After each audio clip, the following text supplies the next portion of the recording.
दोस्तों नमस्कार। मैं अक्षय कुमार अंजनी अपने एक अंजनी यूट्यूब चैनल में आपका स्वागत करता हूं। प्राचीन भारतीय इतिहास की श्रृंखला को आगे बढ़ाते हुए आज हम आपके सामने एक वीडियो लेकर उपस्थित हुए हैं जिसमें हम विदेशी आक्रमण के बारे में चर्चा करेंगे। यह कोर्स यूनिवर्सिटी और बोर्ड एग्जाम के साथ साथ खास तौर से प्रतियोगिता परीक्षाओं को ध्यान में रखकर डिजाइन किया गया है, जिससे आपको निश्चित ही मदद मिलेगी। तो कृपया इस वीडियो के अंत तक बने रहें और इसे ज़्यादा से ज़्यादा लाइक और शेयर करें। अगर अभी तक आपने इस चैनल को सब्सक्राइब नहीं किया है तो इसे आप जरूर सब्सक्राइब कर लें। तो ज़्यादा देर न करते इस टॉपिक को स्टार्ट करते हैं।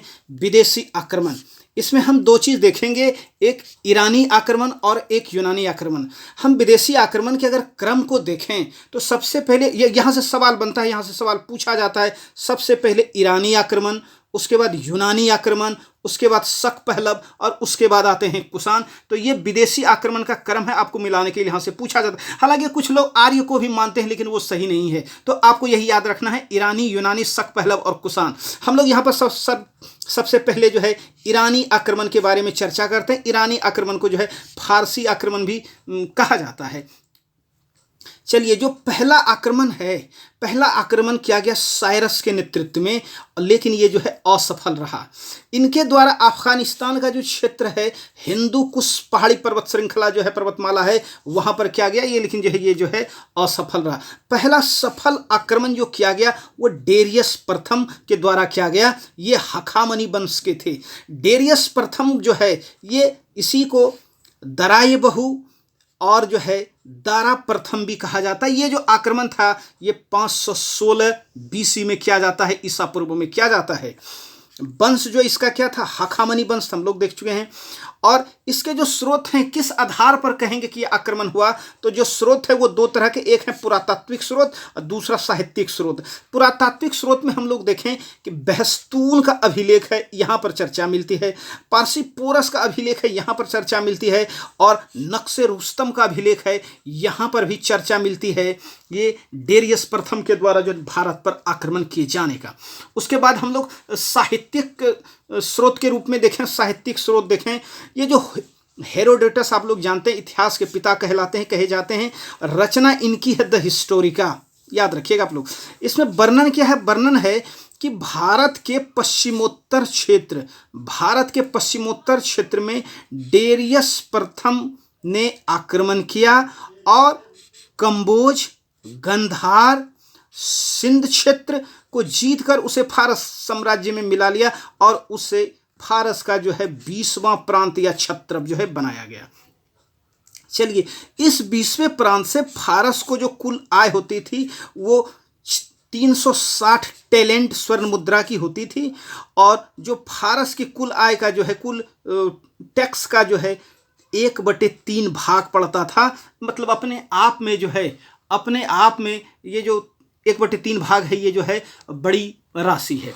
चलिए, उसके बाद हम लोग जो है थोड़ा सा एक चीज़ आप देख लीजिए कि ये जो पश्चिमोत्तर क्षेत्र है, पश्चिमोत्तर क्षेत्र आप जब भी पढ़ने के लिए बैठिए तो जो है संभव हो तो एक एटलस रखिए। ये यहाँ पर जो इलाका है देखिए, ये जो इलाका है ये पश्चिमोत्तर क्षेत्र का इलाका है। यहीं पर जो है इनके द्वारा ईरानी के द्वारा, यूनानी के द्वारा भी इसी क्षेत्र में जो आक्रमण किया जाता है। और इससे पहले जो हम लोग हिंदू कुश की चर्चा की, ये आप देखेंगे यहाँ से यहाँ तक, ये जो है हिमालय पर्वत श्रृंखला है, पर्वतमाला है, और यहाँ से इसी से निकलता है ये जो गांठ है, ये जो है इधर ये हिंदू कुश पर्वत है, यहीं तक आए थे कौन, ये साइरस आए थे। चलिए आगे बढ़ते हैं।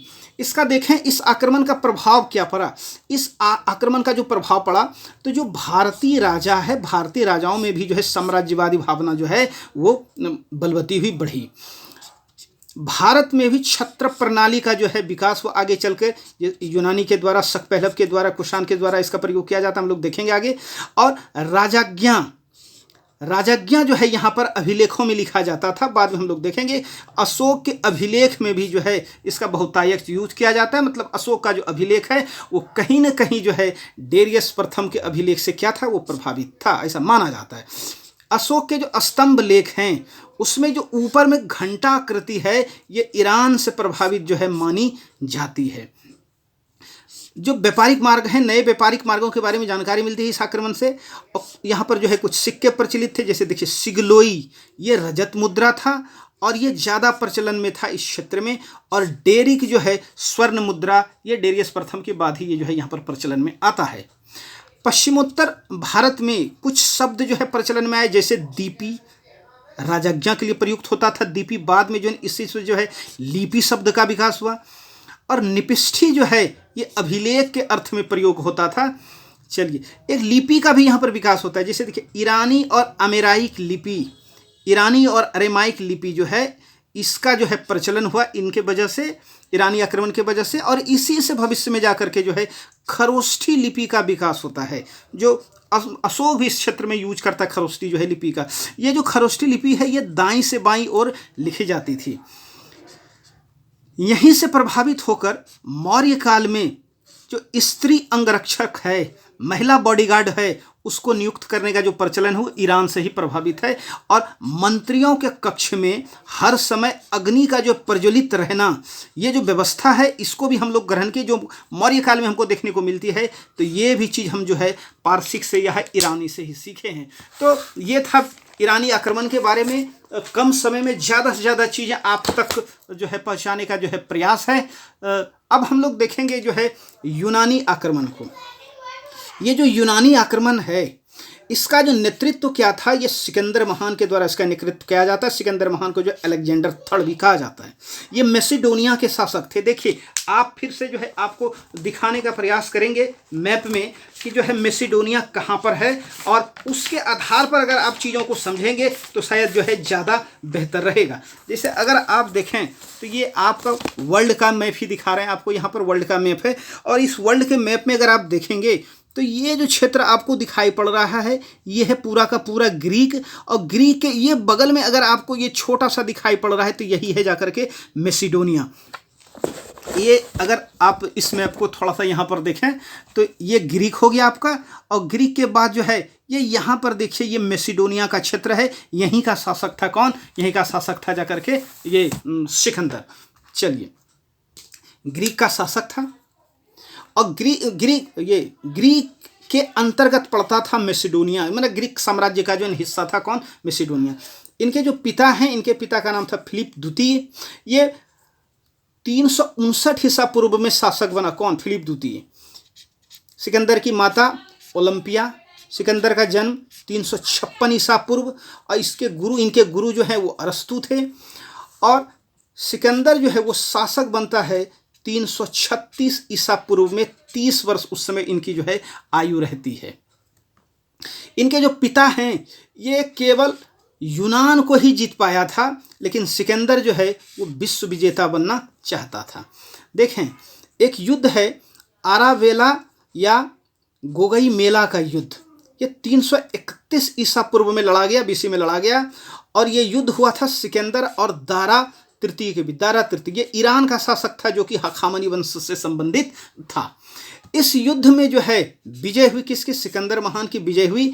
और इसी युद्ध में जीत के बाद जो है सिकंदर अपने आप को सिकंदर महान या अलेक्जेंडर द ग्रेट जो है कहने लगा। या इसी युद्ध के बाद, किस युद्ध के बाद, आरावेला के युद्ध के बाद।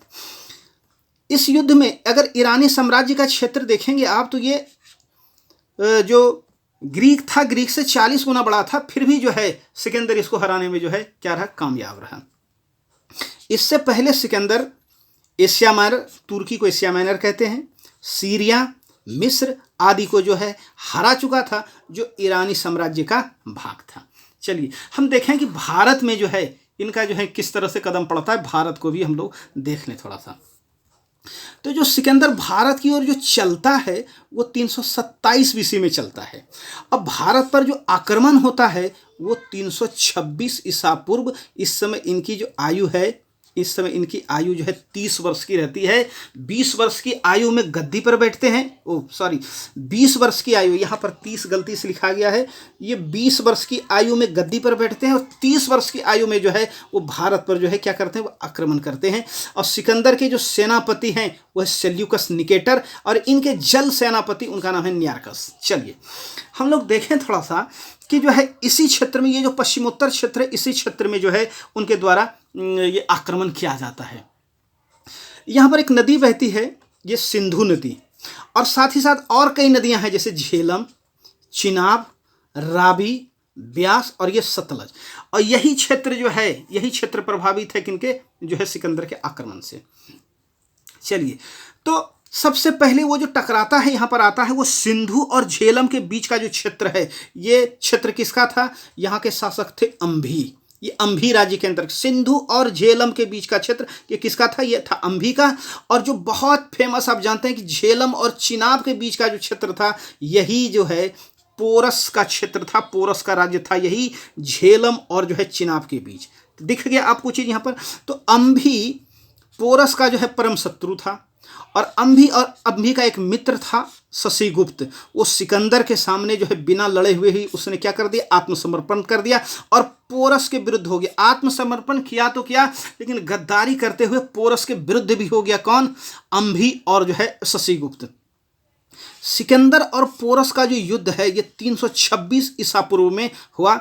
इसे बितिस्ता या झेलम का युद्ध या हाइडेस्पीच का युद्ध भी कहा जाता है। देखिए, ये यहाँ पर जो हम लोगों ने देखा, ये जो झेलम है, झेलम के किनारे ही ये युद्ध लड़ा गया था। झेलम के जो है पश्चिमी किनारे पर, या कहें दाहिने किनारे, क्यों नदी इधर से बहती है, तो यहाँ पर जो है झेलम के पश्चिमी किनारे पर ही उनका युद्ध हुआ। और इसी युद्ध को, ये चूंकि झेलम आज आधुनिक नाम, उस समय जो प्राचीन नाम जो है इसका बितिस्ता। और आप अगर सिंधु घाटी सभ्यता पढ़ें तो वहाँ पर सभी नदियों के बारे में नवीन और प्राचीन नाम बताया गया। नहीं देखें, प्ले लिस्ट में जाइए, देखिए, आपको बहुत कुछ सीखने को मिलेगा वहां से।